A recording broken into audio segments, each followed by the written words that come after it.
राधे सखियों में आप सबका चैनल है। सबसे पहले तो राधे सखियों को आज राधा रानी के जन्मदिन की बहुत बहुत बधाई।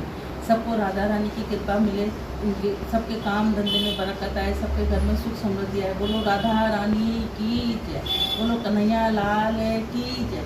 आज राधा रानी के जन्मदिन के साथ ही महालक्ष्मी व्रत जो 16 दिन का होता है, आज से 16 राधा रानी की अष्टमी से शुरू होकर कनालपुर की अष्टमी तक जो 16 दिन का व्रत चलता है। आप 16 दिन का नहीं कर सकते तो 1 दिन 2 दिन का करें, पहले दिन और आखिरी दिन, और नहीं तो 3 दिन का जरूर करें, पहले दिन, 8वें दिन और 16वें दिन। इस तरीके से व्रत को किया जाता है।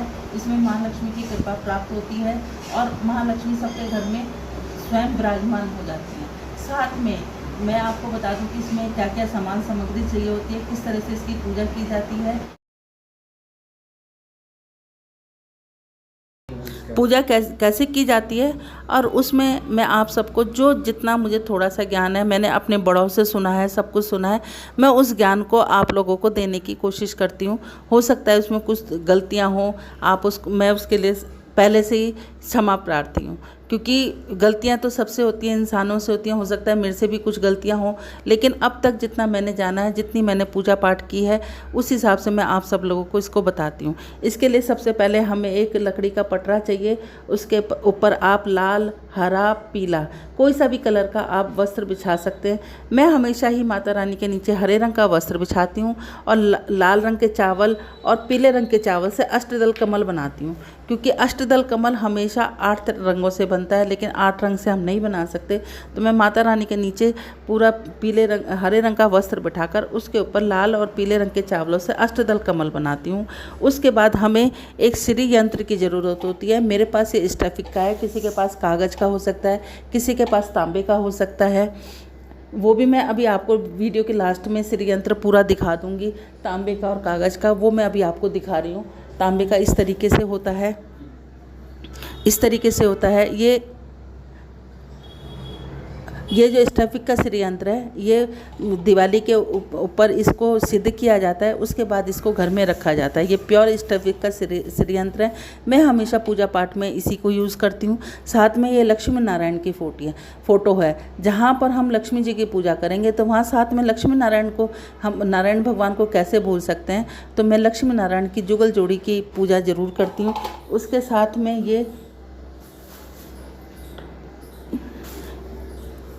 ये दक्षिणवर्ती शंख है जो माँ लक्ष्मी को बहुत पसंद है। ये दक्षिणवर्ती शंख की पूजा ज़रूर करती हूँ। उसके साथ में ये गोमती चक्र है, इसको गोमती चक्र कहते हैं। मैं माँ लक्ष्मी की पूजा में ये गोमती चक्र की पूजा ज़रूर करती हूँ। साथ में उसके साथ ही मैं ये कोड़ियाँ ज़रूर डालती हूँ। और महालक्ष्मी को ये वाले फल बहुत पसंद है। ये गट्टे के फल होते हैं, गट्टे के फूल के फल होते हैं। ये माँ लक्ष्मी को बहुत पसंद है, तो मैं पूजा में इसको ज़रूर लेती हूँ। ये गणेश जी और माँ पार्वती हैं। साथ में सबसे पहले तो विघ्नहर्ता गणेश जी की पूजा करते हैं, उसके साथ में माँ पार्वती की भी पूजा ज़रूर करते हैं। उसके साथ ये श्रीफल लेती हूँ। श्रीफल के साथ साथ मैं ये एक तांबे का पात्र लेती हूँ जिसमें जल भरा हुआ होता है। उसके अंदर मैं सर्व औषधि ज़रूर डालती हूँ। ये माता रानी को इसकी सुगंध लक्ष्मी माता की पूजा में विशेष तौर पे मनाई जाती है, क्योंकि उसको इसकी सुगंध बहुत अच्छी होती है। मैं इसकी आपको एक झलक दिखा देती हूँ कि ये किस तरीके की होती है। ये इस तरीके की शीशी में आती है। आप एक शीशी ले लीजिए, 30-40 रुपए की मिल जाती है, 40 रुपए तक मिल जाती है ये शीशी। और इसको आप अब और साथ में दिवाली पे पूजन पे माँ लक्ष्मी की पूजा में ये ज़रूर डलती है। और साथ में ये एक हत्था जोड़ी है, ये भी सिद्ध करके ली जाती है। और ये हत्था जोड़ी का बड़ा महत्व है। हमारे घर में कोई किया कराया हो या कुछ हमारे काम धंधे को बांधा पड़ गई हो, या हमारे बच्चे बीमार रहते हों, या हमारे घर में हर वक्त दुख दिलदर आया रहता हो, तो माँ लक्ष्मी की पूजा में ये हत्था जोड़ी की पूजा विशेष तौर से मनाई जाती है। मैं आपको बता दूं कि आजकल हत्था जोड़ी के नाम पे बहुत कुछ ऐसा बिक रहा है, लेकिन ये हत्था जोड़ी सिद्ध करी हुई है, स्पेशल दिवाली पे इसकी पूजा की जाती है। तो ये मैं महालक्ष्मी की पूजा में ज़रूर लेती हूँ। ये 5 महालक्ष्मी की मैं वैसे तो 16वें दिन 16 चीज़ों का विधान है। उस दिन उद्यापन में मैं वो आपको बता दूंगी 16 चीज़ें क्या चढ़ाई जाती हैं। लेकिन आज जब मैं माँ लक्ष्मी जी का पूजन अर्चना करती हूँ तो मैं ये 5 चीज़ें ज़रूर चढ़ाती हूँ, मैं ज़रूर चढ़ाती हूँ। उसके साथ ये गुलाब के कुछ फूल हैं, और ये कुछ फल हैं और साथ में ये पंचमेवा है और साथ में सफ़ेद मिठाई है, वो मैं चढ़ाते हुए आपको दिखा दूंगी। कुछ ये अशोक के पत्ते हैं, शायद कुछ बहनों को पत्ते पता ना हो तो मैं आपको दिखा दूं कि इस तरीके के ये अशोक के पत्ते हैं जो मैं इस कलश में रखूंगी और साथ में माता रानी के फ़ोटो के नीचे रखूंगी। एक मैं इस तरह से ये माँ लक्ष्मी जी की जो फ़ोटो होती है पूजा में मैं इसको लेती हूँ, जिसमें ये हाथी पे, क्योंकि कहानी में भी आया है हाथी से माँ लक्ष्मी की पूजा, तो मैं ये ज़रूर लेती हूँ। अब ये सारी सामग्री मैंने आपको बता दी है, अब मैं आपको इसकी पूजा विधि करते हुए आपको बताऊंगी। अब आगे आप इसकी पूजा लाइव देख सकते हैं, मैं जैसे जैसे चौकी पे लगाती जाऊंगी आपको मैं दिखाती जाऊंगी। राधे राधे। अब मैं आपको सबसे पहले अष्टदल कमल बना के बताती हूँ, जिसमें मैंने कुछ लाल, कुछ सफ़ेद और कुछ पीले चावल मिलाए। मैंने आपको बताया ना कि मैं एक रंग से नहीं 3 रंग से, और चौथा रंग मेरा माता रानी का जो वस्त्र होता है उसका, तो ये इस रंग से मैं बनाती हूँ। कुछ लोग लाल रंग का कपड़ा वस्त्र बिछाते हैं, कुछ लोग लाल रंग की माता रानी को चुन्नी उड़ाते हैं। ये आपकी जैसी जिसकी श्रद्धा, जो मैं करती हूँ वो मैं आपको दिखा रही हूँ। बाकी आपको जैसा अच्छा लगे आप कर सकते हैं, क्योंकि माता रानी में कहते हैं कि लाल रंग ऐसा नहीं है, कोई भी रंग आप कोई भी वस्त्र पहना सकते हैं, लेकिन मैं हमेशा हरा रंग पहनाती हूँ और इस तरह से 3 रंग मिलाकर उसका अष्टदल कमल बनाती हूँ। वो मैं अब आपको बना के दिखा रही हूँ। अष्टदल कमल इस तरीके से बनाया जाता है। आप थोड़े से चावल चौकी पे रख लीजिए और इस तरीके से इसकी 8 लाइनें काट के और इनको ऐसे जोड़ दीजिए, तो आपका अष्टदल कमल बन जाएगा। एक आप ये माता रानी के नीचे बिछाए लगाएंगे और एक आप अब यहाँ पर जो अपना श्रीफल रखेंगे और साथ में जो लोटा रखेंगे, एक अष्टदल कमल आप यहाँ पर बनाएंगे।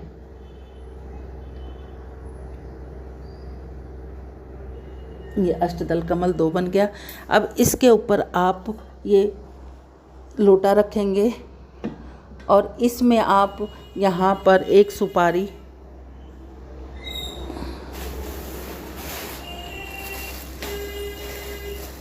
ये एक सुपारी इसके अंदर डालेंगे, थोड़े से अक्षत डालेंगे, थोड़ा सा मीठा डालेंगे और उसके साथ आप ये अष्टगंध जो मैंने सर्व औषधि जो मैंने आपको दिखाई थी, पकड़ो सर, खोलो ना, मैं कर चालू यहाँ से नीचे। सर्व औषधि जो इसमें मैंने आपको बताई थी वो डालेंगे, काटते तो कुछ इसमें आप इस तरीके से एक पैसे डाल देंगे और साथ में आप श्रीफल पे चाहे तो लाल रंग का कपड़ा लपेट सकते हैं और चाहे आप ये कलावा लपेट सकते हैं। आप इसको लगाएं, पहले इसके चारों तरफ आप ये कुछ अशोक के पत्ते लगाएं। ये 5 पत्ते मैं अशोक के लगा रही हूँ।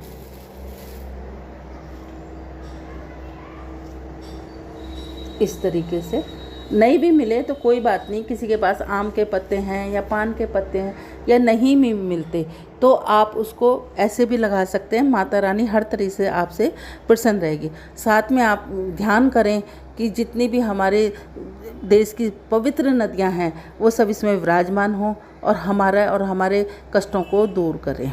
उसके बाद आप इसके ऊपर हल्दी से सतिया बनाएंगे, स्वास्तिक बनाएंगे इस तरीके से।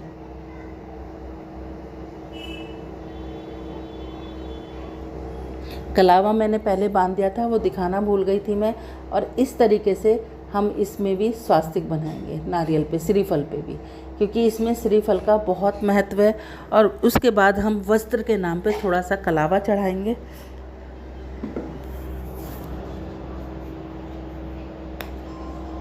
कलावा चढ़ाएंगे, साथ में एक फल चढ़ाएंगे और इसके साथ हम एक फूल चढ़ाएंगे।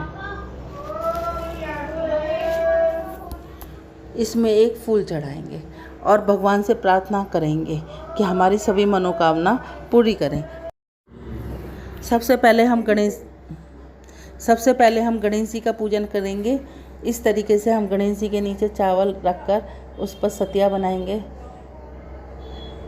और उसके ऊपर हम इस तरीके से, ये एक गणेश जी हैं और एक ये माँ पार्वती है, इनका पूजन करेंगे।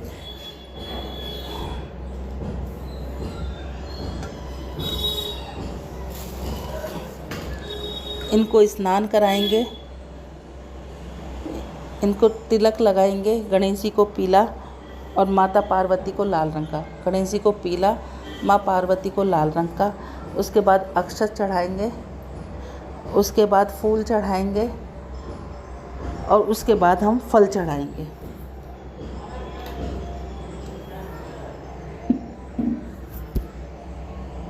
उसके बाद हम फल चढ़ाएंगे। उसके बाद आप माता रानी की जो आपकी फ़ोटो है, चित्र है, नहीं है, तो जैसा भी है आपके पास माता रानी की फ़ोटो है, आप उसको रखेंगे। और इसको आप माता रानी की फ़ोटो को आप यहाँ पर इस तरीके से, ये अष्टदल कमल जो हमने रखा है, इसके बनाया है, इसके पास रखेंगे। और इसके पास हम यहाँ पर चाहे तो पान के पत्ते और चाहे ये अशोक के पत्ते, चाहे आम के पत्ते, कोई भी आप ये पत्ता ले सकते हैं, इसके साथ रखें इनको।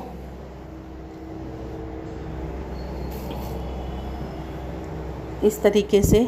और उसके बाद हम माता रानी को चुन्नी चढ़ाएंगे।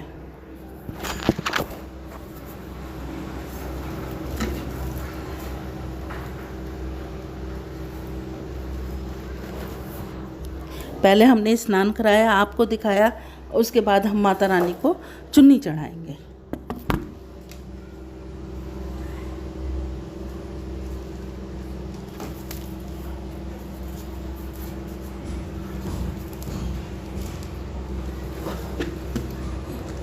चुन्नी चढ़ाएंगे, उसके बाद माता रानी को माला चढ़ाएंगे।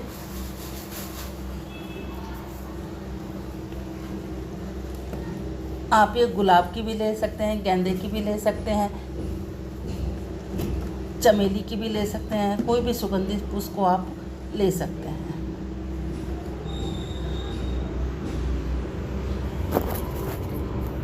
इसके बाद जो मैंने आपको ये गोमती चक्र, कोढ़ी और ये क्या नाम है, कमलगट्टे के फल, ये सब आप माता रानी के पास यहाँ पर इस तरीके से चढ़ाएंगे।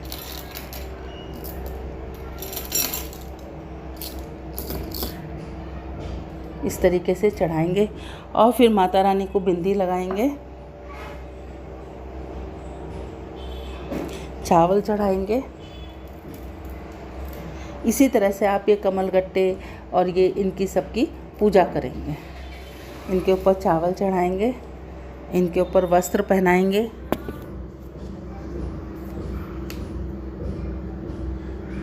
फूल चढ़ाएंगे, इनके पास फूल रखेंगे। माता रानी को लाल, पीले, फूले सब तरह के फूल पसंद है, तो माता रानी के पास एक गुलाब के फूल रखेंगे, चढ़ाएंगे। और इनके ऊपर भी थोड़ी सी ये गुलाब की पत्तियां चढ़ा देंगे।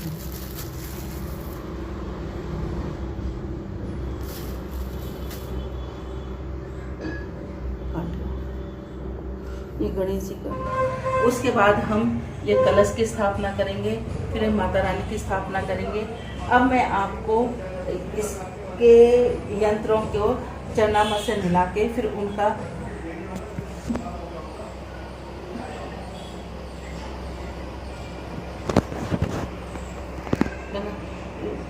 श्री यंत्र को रखने के लिए सबसे पहले हम अष्टदल कमल बनाएंगे और उसके ऊपर हम माता को बिठाने के लिए इस तरह से एक प्लेट रखेंगे। मेरे पास ये पीतल की प्लेट है, मैं वही रख रही हूँ। उस पर कुछ थोड़े से फूल चढ़ा देंगे, जिनके ऊपर हम अपनी माता रानी को बिठाएंगे।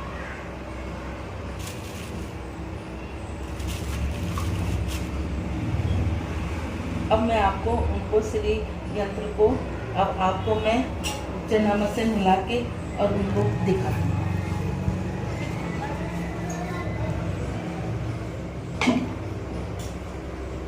ये मैंने पंचामृत पहले से ही बना के रखा हुआ है। अब आप इस तरीके से श्री यंत्र को अच्छी तरह से पंचामृत से वो कर लें, स्नान करा लें।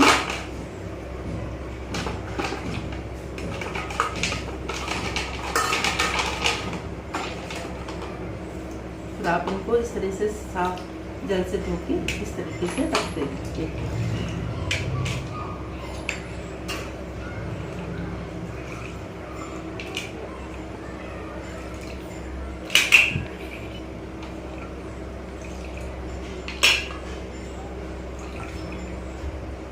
और इसी तरीके से मेरे पास ये लक्ष्मी, ये मेरे पास लक्ष्मी और नारायण की प्रतिमा है। कहते हैं जहाँ लक्ष्मी जी की पूजा है वहाँ लक्ष्मी नारायण की पूजा भी, नारायण की पूजा भी बहुत ज़रूरी है। तो ये लक्ष्मी नारायण की पूजा है, मैं उनको भी अभी इससे पंचामृत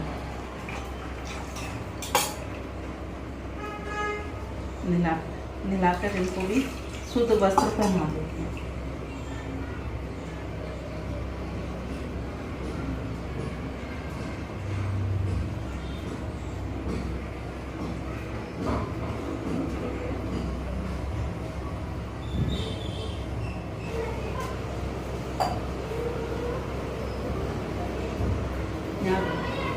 इनको वस्त्र पहनाने के बाद इनको भी दोनों को टीका लगाऊंगी। विष्णु भगवान को चंदन का, माँ लक्ष्मी को रोली का, और ये मैं साथ में अक्षत चढ़ाऊंगी।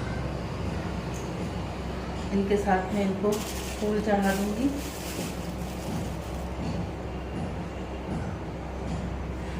उसके बाद जो हमारा ये गोमती चक्र है वो माता रानी के आगे हम चक्र को की भी, ये जो मेरे पास दक्षिणवर्ती शंख है जो माँ लक्ष्मी को बहुत प्रिय है, मैं इसकी भी पूजा करके इसको स्नान करा के और इस तरीके से, और इसके अंदर मैं जल भर के रख देती हूँ। सो हर रोज़ जल भर के, और शाम को जब मैं इसकी पूजा करती हूँ तो इस जल को अपने पूरे घर में छिड़क देती हूँ। इस तरीके से इसके अंदर जल भर के रखती हूँ।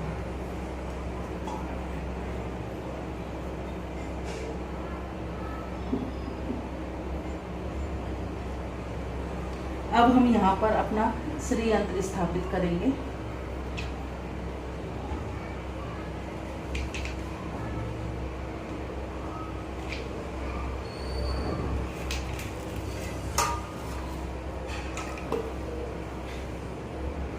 श्री यंत्र स्थापित करेंगे। अब श्री यंत्र को भी हम उसी तरीके से पहले स्नान कराएंगे, उसके बाद इनको तिलक लगाएंगे,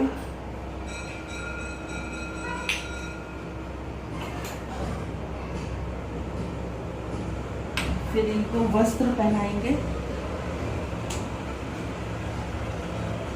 उसके बाद थोड़े से अक्षत इनके ऊपर इस तरीके से डाल देंगे, और उसके बाद हम इनके ऊपर फूल चढ़ाएंगे। अब हम यहाँ पर इसमें उसकी अखंड जोत तो नहीं जलाई जाती, ना मैं कभी जलाती हूँ अखंड जोत। यहाँ पर पहले मैं ऐसे इस तरीके से स्वास्तिक बना लेती हूँ चावलों का।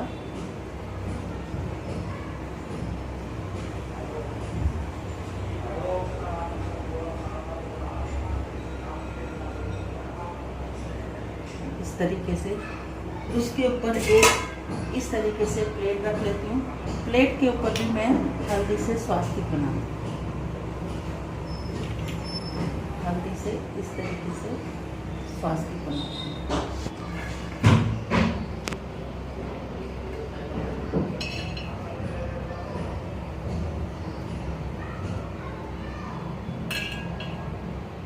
इस तरीके से उसके ऊपर थोड़े से ये अक्षत चढ़ा दूँगी।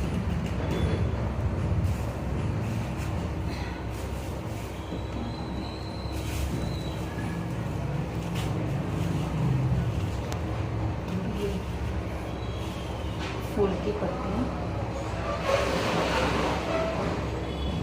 चढ़ा दूँगी। और उसके ऊपर मैं ये एक मिट्टी का दीवा, मैं इस दीवे को हटाती नहीं हूँ, क्योंकि इस दीवे को सुबह मैं ऐसी जोत लगाती हूँ, जोड़ा जोत लगाती हूँ भगवान के आगे, और शाम को ये 16 तार की बत्ती, जो बत्ती को बटकर मैं जलाती हूँ। 16 बत्ती बनाने के बाद शाम को लंबी जोत जलाती हूँ, सुबह के टाइम में ये 2 जोत इकट्ठी जलाती हूँ। और इस दीवे को मैं नहीं हटाती, कुछ लोग हटाते साफ़ करते, पर मैं नहीं हटाती। मैं इस दीवे को इसी तरह से रखे रहती हूँ। शाम को इसको कपड़े से यहीं पर ही साफ़ करके शाम को ये वाली बत्ती जलाती हूँ और सुबह के टाइम पे ये दोनों बत्तियाँ जलाती हूँ। इस तरीके से मैं माँ लक्ष्मी की पूजा करती हूँ। शायद मेरे को पूजा इतना विधि विधान नहीं आता, पर जितना मुझे आता है मैं उतना करने की कोशिश करती हूँ और वो सब आप सब लोगों को बताने की कोशिश करती हूँ। अब मैं यहाँ महालक्ष्मी के सामने इस तरीके से ये फल चढ़ा दूँगी। फल चढ़ाने के बाद मैं माँ लक्ष्मी को इस तरह से एक बिंदी लगाती हूँ और इस बिंदी को मैं उनका आशीर्वाद समझ के, वैसे 16 चीज़ें बाद में चढ़ती हैं पूजा वाले दिन। एक सूप, कोई सूप कहता है, कोई छाछ कहता है, उसके अंदर चढ़ती हैं, लेकिन मैं आज के दिन ये जरूर एक 5 चीज़ें चढ़ा के वो आशीर्वाद के रूप में अपने पास रख लेती हूँ। माता रानी को ये मैं कंगन चढ़ा रही हूँ। ये मेहंदी चढ़ा के आज मैं माता रानी को चढ़ा के और शाम को फिर अपने हाथों में लगा लेती हूँ।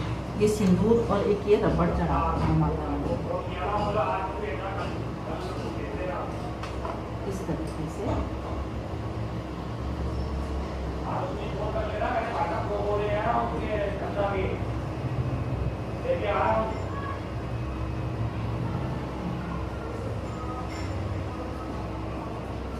ये गोमती चक्र की हर रोज छीटा लगा के इस तरह पूजा करती हूँ।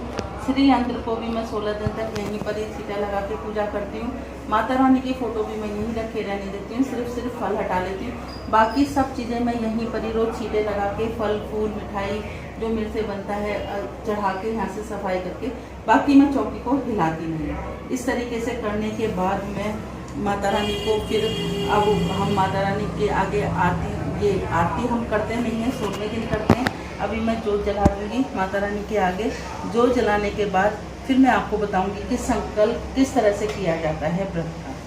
पहले मैं जोत जला दूँगी कि मैं 16 दिन की पूजा करूँगी या व्रत करूँगी, या जो भी आपके मन में है, जो आपकी मनोकामना है, उसको पूरा करने के बाद उस धागे को, इस कलावे को, चावलों को माता रानी के आगे रख दें और उसके बाद उसको स्नान कराएं, हल्दी से उसके ऊपर पूजा करें 16 गांठों की, और उसके बाद उस पर अक्षत चढ़ाने के बाद में आप उस पर थोड़े से एक पुष्प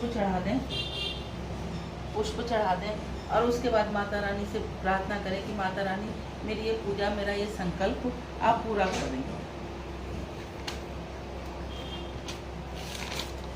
अब मैं आपको इस पूजा का महत्व भी बता देती हूँ कि महालक्ष्मी हर वर्ष भादव माह के कृष्ण पक्ष की अष्टमी के दिन किया जाता है। गलत बहुत दिखता है, इस टाइम शुक्ल पक्ष की अष्टमी चल रही है।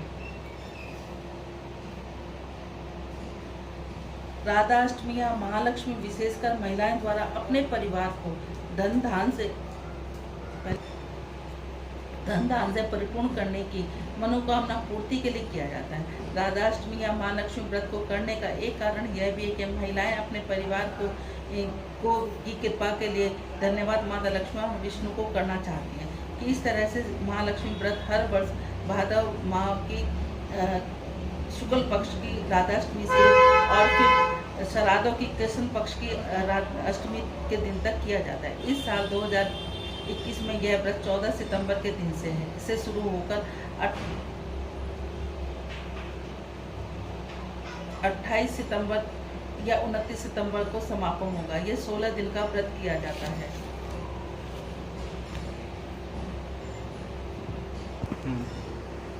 अब मैंने आपको इसका पूरा विधान बता दिया, संकल्प बता दिया है, और इसकी पूजा जितना मुझे ज्ञान था उसका मैंने आपको ये पूजा की पूरी विधि विधान करके बतला दिया। उसके बाद ये 2 कहानी बोली जाती हैं जो मैं अब आपके नीचे इन 2 कहानियों को बोल रही हूँ। शाम के समय एक आपको तांबे का कलश नहीं लेना है, चाहे तो आप स्टील का ले सकते हैं या आप पीतल का इस तरीके से कलश लेके उसमें थोड़ा सा कच्चा दूध डालें, हाथ में लाल पीले चावल ले लें, चाहे लाल ले लें चाहे पीले ले लें, चावल ले लें। ये 16 गांठ का धागा लेकर इसमें कुछ लाल फूल रखकर और ये दोनों कहानी कहकर, और जो मैंने आपको 16 तार की ये जो दिखाई थी ये वाली जोत, ये वाली जोत जलाएं धागे की, ये 16 तार की धागे की जोत है। आप इसको तो इस दीपक में जलाकर, देसी घी का दीपक नहीं है तो देसी घी का आप नहीं अफोर्ड कर पाते, कोई बात नहीं, माता रानी ऐसा नहीं कहती कि आपको देसी घी का ही जलाना है, आप तिल का तेल भी ले सकते हैं, उससे आप ये जोत जलाएं। माता रानी की कृपा प्राप्त करने के लिए आप ये 16 दिन की पूजा अवश्य करें। व्रत नहीं कर सकते कोई बात नहीं, लेकिन आप इसमें माता रानी की 16 दिन की पूजा अवश्य करें। मैं सभी बहनों से हाथ जोड़कर प्रार्थना करती हूँ कि 16 दिन की पूजा अवश्य करें। उसके बाद 16वें दिन की पूरी विधि विधान मैं आपको बता दूंगी कि कैसे सूप के अंदर हम 16 चीज़ें रखते हैं, कैसे शाम को दीपक जलाते हैं। 16 दीपक आटे के जो बनते हैं वो भी मैं आपको बीच में एक वीडियो डाल दूंगी, इस तरीके से करके। इसके बाद आप गणपति बापा की आरती के अंदर से आरती कर कर इसका समापन करें, क्योंकि लक्ष्मी जी की आरती नहीं करी जाती है। बोलो राधे राधे। के बेटा हाँ, मैं यहाँ पे पहले फूल वूल चढ़ा दूँ, बंद कर दूँ। ये मैं पंचमेवा, जिसमें तुलसी दल रख के जरूर चढ़ाने चाहिए, और कोई भी आप महालक्ष्मी को प्रसाद चढ़ाएं, कुछ भी चढ़ाएं, उसमें तुलसी दल का विशेष महत्व है, तुलसी दल जरूर चढ़ाएं। और जो आप ये दक्षिणवर्ती सर्प में जो आप जल भर के रखते हैं, उसमें एक तुलसी दल जरूर डालें। तुलसी दल का बहुत महत्व है। और आज के दिन सुबह और शाम माँ तुलसी की आरती, माँ तुलसी की पूजा, माँ तुलसी की अर्चना जरूर करनी चाहिए हम लोगों को। साथ में गणपति बापा का भी दिन चल रहे हैं, तो इसलिए हम लक्ष्मी जी की आरती तो नहीं करते, पर गणपति बापा की आरती हम जरूर करते हैं, वो जरूर हमें करनी चाहिए। इससे पहले मैं पूजा पूरी होने से पहले मैं आपको बता देती हूँ कि इस पूजा में जब पूजा हम सारी चीज़ें कर लेते हैं, जरूर करना चाहिए। संकल्प करने की विधि मैं अभी आपको बता देती हूँ। थोड़े से हाथ में अक्षत लें,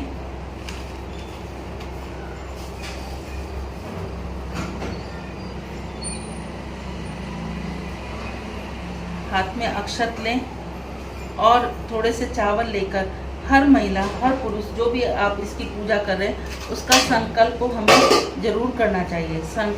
संकल्प लेते कहें कि हे माँ लक्ष्मी, अपने मन में निश्चित करें कि हे माँ लक्ष्मी, मैं ही 16 दिन की पूजा कर रही हूँ। अगर आप व्रत कर रहे हैं तो व्रत का संकल्प लें, एक व्रत कर रहे हैं तो एक व्रत का संकल्प लें, और अगर 3 व्रत कर रहे हैं तो 3 व्रत का संकल्प लें। हाथ में चावल और थोड़े से फूल लेने के बाद माँ लक्ष्मी के आगे बोले कि माँ लक्ष्मी, मैं 1 दिन का या 16 दिन का या सिर्फ पूजा का, सुबह शाम आपकी पूजा करने का जो संकल्प ले रही हूँ, आप मेरे उस संकल्प को पूरा करें। मेरे घर में धन धान्य और सब चीज़ों की मौज करें, और माता रानी जो मेरे से गलती हो उसको क्षमा करें। इस तरह से कहकर कहने के बाद आप 16 तार का गांठ का धागा तो लाएंगे नीचे से। जिस प्रकार राधा रानी का जन्म दिवस भी मनाया जाता है, उसी प्रकार माँ लक्ष्मी को भी आज के दिन से 16 दिन के उनके व्रत की बड़ी प्राचीन कथा चली आ रही है।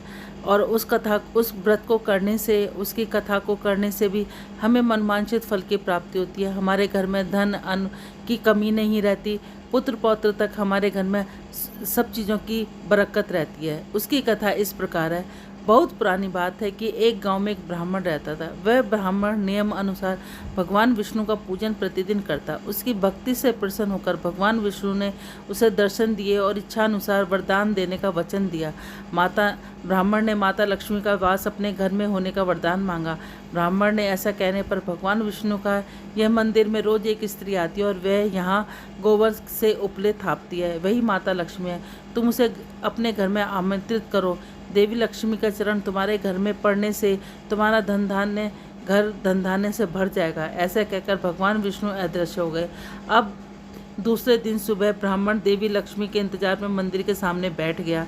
जब उसने लक्ष्मी जी को गोबर के उपले थापते हुए देखा तो उसने उन्हें अपने घर पधारने का आग्रह किया। ब्राह्मण की बात सुनकर लक्ष्मी जी समझ गई यह सब ब्राह्मण को विष्णु जी ने कही है, तो उन्होंने ब्राह्मण को महालक्ष्मी व्रत करने की सलाह दी।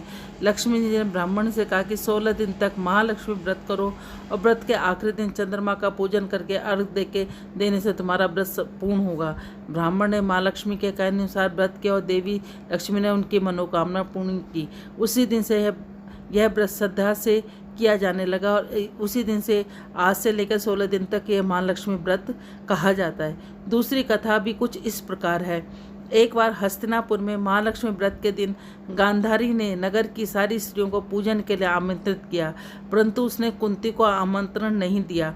गांधारी के सभी पुत्रों से पूजन के लिए अपनी माता को मिट्टी लाकर दी और इसी मिट्टी से एक विशाल हाथी का निर्माण किया गया। उन्हें महल के बीच में स्थापित किया गया। नगर की सारी स्त्रियां जब पूजन के लिए जाने लगी तो कुंती उदास हो गई। जब कुंती के पुत्रों ने उसकी उदासी का कारण पूछा तो उसे सारी बात बताई। इस पर अर्जुन ने कहा, माता आप पूजन की तैयारी कीजिए, मैं आपके लिए हाथी लेकर आता हूँ।